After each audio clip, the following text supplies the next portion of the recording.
consignes pour le temps d'écoute. Par exemple, on insiste beaucoup sur le fait de parler en jeu. Je voudrais te demander pourquoi cette insistance et qu'est-ce que tu y mets? Alors, parler en jeu. J'espère pour chacun de nous qu'on a pu parler en jeu. Dans mon groupe, ça a été bouleversant. Franchement bouleversant. Je l'espère pour vous.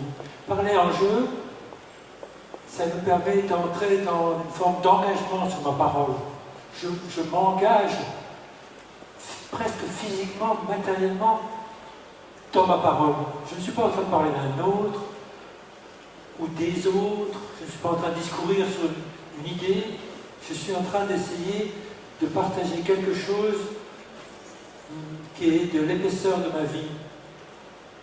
Je m'engage. Je prends la responsabilité de... Oui. Mais attends. Moi, mes parents m'ont appris à laisser passer les autres devant et ne pas toujours parler de moi. Tes parents ne t'ont pas appris les mêmes choses? Si. Ils m'ont dit, moi je, c'est pas bien. Moi je, c'est pas bien.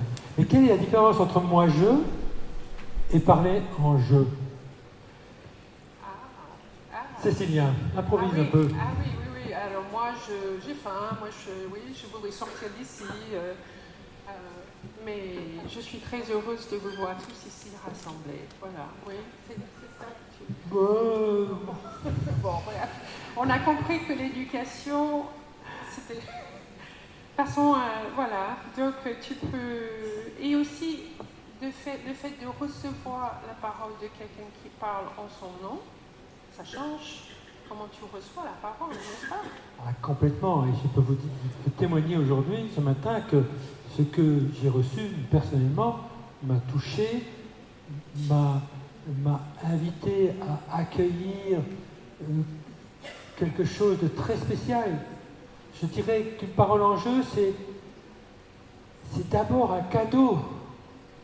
Quand je dis j'offre un cadeau, et quand j'entends un jeu, je me dis waouh! C'est ça l'événement du jeu. C'est ce waouh qui nous fait d'un coup prendre conscience que l'autre, il n'est pas en train de nous baratiner. Il n'est pas en train de nous raconter une belle histoire pour essayer de montrer une belle façade. Tout à l'heure, on a utilisé le mot de mascarade. C'est-à-dire qu'il y a quelque chose d'un masque qui tombe. Et un masque, c'est lourd à porter. Quand vous l'enlevez, vous vous sentez déjà beaucoup plus léger. Voilà. Eh bien, le jeu est une invitation à poser ces masques sociaux. Ce que je dois être, ce qu'on attend de moi. Voilà. Je m'emmène dans mon humanité la plus... Souvent, mon humanité la plus lourde à porter. Ou une humanité où je suis confronté à des choix. Et là, je ne sais pas. Et je partage quelque chose de... Ah, mais que faire? Mais Claude, j'entends que quand mon frère ou ma sœur partage comme ça, en laissant tomber le masque ou la mascarade, je lui dois un respect infini. Je pourrais dire que nous sommes en présence du plus sacré de l'autre. Donc il y a quelque chose ça nous saisit. C'est comme quand Moïse voit Dieu, il se couvre. Parce qu'il y a quelque chose voilà, qui nous est donné, qui nous met en communication avec l'intimité de l'autre et qui nous impressionne, nous intimide même peut-être. Je te remercie. On va peut-être passer au deuxième repère. Donc, je vous renvoie encore sur vos smartphones. Partagez un fait de vie plutôt qu'une idée. Ah ben voilà, nous sommes quand même tentés par la discussion. Et ouais. Dans mon petit groupe, ça s'est plutôt très bien passé. Mais voilà, il y a la tentation de rester dans nos têtes, rester dans nos idées, dans nos principes. C'est, voilà, discuter. Je peux avoir envie de te convaincre de quelque chose. Voilà. Mais quand nous sommes dans un débat d'idées, je pense que nous ne nous rencontrons pas vraiment. Quand nous parlons d'idées, nous parlons de choses extérieures à nous. Nous parlons d'un point de vue. Et immédiatement, qu'on le veuille ou qu'on ne le veuille pas, on va se mettre à en discuter. Je suis d'accord, je ne suis pas d'accord. Et si j'ai émis une idée, c'est sans doute avec le présupposé inconscient de vouloir convaincre l'autre que mon idée est meilleure. Mais ce n'est pas l'objectif des fraternités de proximité, je pense.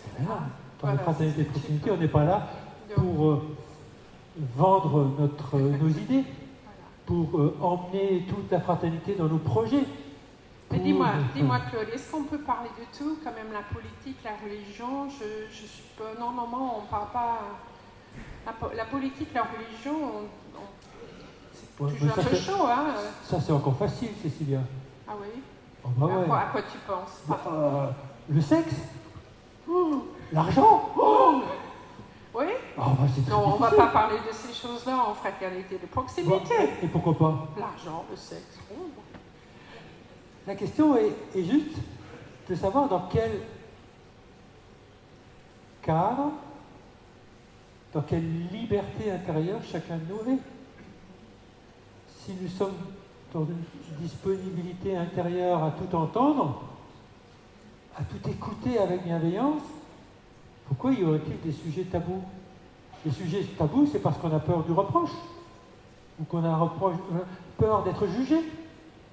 Mais si nous avons réussi par notre vie en fraternité à obtenir ce sentiment profond de sécurité avec les autres, alors il n'y a pas de sujet tabou. Si on reste bien dans la dimension, je partage comment telle ou telle chose me touche et m'affecte, et comment je me mets à l'écoute de Dieu qui me parle, par rapport à l'argent, par rapport à ma sexualité, par rapport à la politique et mes engagements. Voilà. Donc c'est ça qui change. Je ne parle pas pour convaincre ou pour m'expliquer, me justifier, mais pour dire ce que ça me demande et comment je me dépatouille avec ces questions qui sont et peut-être importantes. Comment j'entends un appel à conversion. Comment m'exposant dans mes fragilités sur tel ou tel thème, je peux d'un coup percevoir que ce que je dis est aussi une parole où Dieu s'est glissé. Et ça peut être ma parole à moi, mais c'est surtout, le plus souvent, c'est la parole de l'autre qui d'un coup se transforme en quelque chose qui vient m'interroger. Et c'est ça l'enjeu. Mais tu me bluffes, Claude. Est-ce que je dois tout dire dans ma fraternité? Eh bien non. Ça c'est absolument clair. Y compris ne rien dire. Pendant des mois, j'ai entendu dire des expériences où des personnes étaient restées des mois sans rien dire dans un groupe, jusqu'au jour où c'est mûr. Et alors à ce moment-là, la personne va livrer quelque chose d'immense qui a mûri pendant tout ce temps-là où on l'a acceptée telle qu'elle était dans son silence. Voilà, ben merci. J'entends, Claude, que je peux parler de mes engagements, mais pas dans le but de convaincre les autres, mais pour parler au nom de ma foi et les désirs que le Seigneur met en moi. Voilà, que tout le monde peut partager un fait de vie et le partager avec l'idée comment est-ce que Dieu est présent dans cette expérience. Donc, deuxième point de repère, je choisis de parler d'un fait de vie plutôt que de rentrer dans un débat d'idées. On passe au troisième? Oui, c'est bien. Prêt? Voilà, on n'a rien oublié de... Non? On aura oublié plein de choses, mais je pense que vous avez plein d'idées. Donc, Voilà, alors nous venons d'expérimenter. Il est proposé de veiller à ce que chacun ait un temps de parole. J'espère que vous avez pu vivre ça dans vos groupes. Oui, dans vos petites fraternités. Tout le monde a pu aller jusqu'au bout de sa parole. Tout le monde a pu s'exprimer. Alors. Donc, veiller. Pourquoi il faut veiller à ce que chacun ait un temps de parole? Bien parce que chacun est unique, chacun est appelé par son prénom, par Dieu. Chacun vit quelque chose qui est précieux aux yeux de Dieu. Et donc, si je ne prends pas le temps, si je ne donne pas le temps à la personne d'aller rassembler quelques mots pour parler de ce qui se passe à l'intérieur de son cœur, eh bien, je vais manquer quelque chose. Il va manquer quelque chose à la fraternité. Donc c'est important qu'on puisse s'attendre, voire lui demander est-ce que tu as envie de dire quelque chose maintenant, et accepter qu'il n'ait pas envie de le dire maintenant. Mais il aura été invité à. Au début, tu avais évoqué le fait que la parole de l'autre est un cadeau que je reçois. Et oui, donc de nouveau, il y a cette image de cadeau qui me revient à l'esprit. Si j'attends et j'espère une parole de mon frère, j'attends un cadeau. Tout à fait, et c'est comme ça que c'est. C'est cadeau. Voilà. C'est gratuit. Ça ne cherche pas à obtenir quelque chose de moi. La parole de l'autre, si elle parle de lui, elle est gratuite. Et moi, dans mon écoute, je suis invité à être gratuit. C'est-à-dire à ne pas chercher ce qu'il n'a pas dit. Il y a quand même un apprentissage à faire, j'imagine. Et c'est possible, chacun peut avancer, que chacun apprenne à oser sa parole, que chacun apprenne à attendre une parole de l'autre. C'est une attitude qui peut se travailler.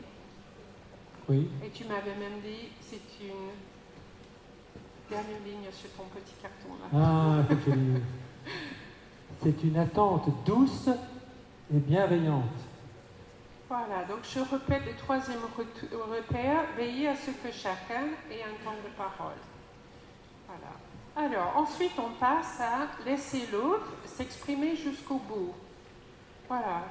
Ah ben ça, je peux te dire, c'est pas facile, hein.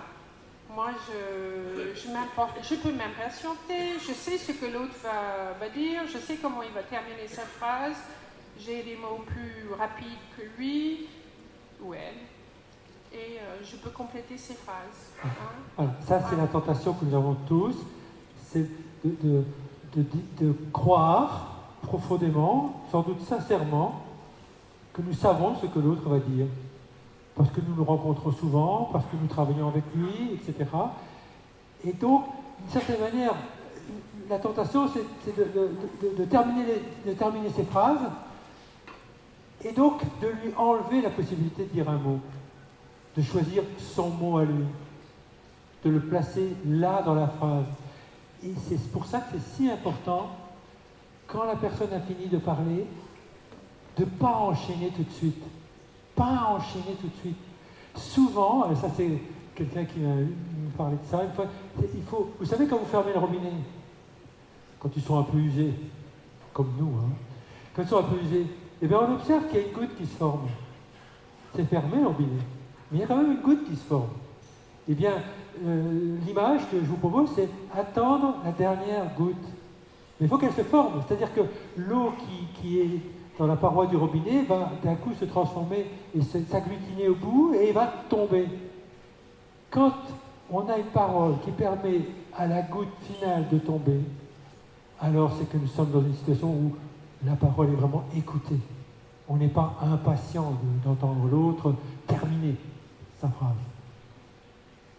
Dans ma fraternité, ce matin, ça s'est passé comme ça. Ah, mais chez nous aussi, c'était fantastique. Mais bon, on est dans un petit laboratoire avec des gens qui ont envie d'avancer. Voilà, peut-être quand nous retombons dans la vie de tous les jours, ça va être différent. Oui. Voilà, parfois il y a la peur de silence aussi qui peut nous pousser à nous impatienter et vouloir parler. Donc, quatrième repère, ma façon d'aimer ou respecter l'autre, c'est de lui laisser aller jusqu'au bout de sa parole. Alors, ensuite, il nous est proposé de prendre un temps de silence après chaque prise de parole. Bien, ce temps de silence, c'est le moment où je me tourne vers l'intérieur, de mon être, de mon cœur, de mon esprit. Et puis j'observe comment les cadeaux que j'ai entendus, les paroles que j'ai entendues, viennent s'imprégner dans mon cœur. Mais si je ne fais pas silence, si je passe à autre chose, je ne verrai jamais comment certaines paroles sont venues en moi faire quelque chose, agir en moi. Donc c'est très important de s'arrêter. C'est très important, après une réunion, de prendre le temps de dire, bon alors, dans ce que j'ai entendu, qu'est-ce qui me reste? Quel est le mot qui m'a touché? Avec quoi je repars? Mais de le faire pour soi. Hein? Et de ne pas tout de suite passer à autre chose. C'est comme dans la prière d'ailleurs. Les grands spirituels disent, après la prière, il faut savoir s'arrêter aussi, se poser un peu pour dire, mais qu'est-ce qui s'est passé dans ma prière? Quel est le mot qui maintenant, 2, 3, 4, 10 minutes après ma prière, reste? Et pas tout de suite être dans le conseil que je pourrais lui donner, ou... Voilà. Bon, ça va? Oui, c'est bien, Ouais. je crois qu'on a assez... Donc, mais puis Attends, ça... t'as quelque chose à dire, toi? Ben non, je pense qu'on se met à l'école, on vit dans un monde où il y a beaucoup de bruit, il y a tout le temps de la musique de fond, voilà. Donc, apprendre à faire silence en soi, c'est aussi quelque chose qu'on peut apprendre à faire. Voilà, j'espère que nos fraternités nous aideront à apprendre tout ça.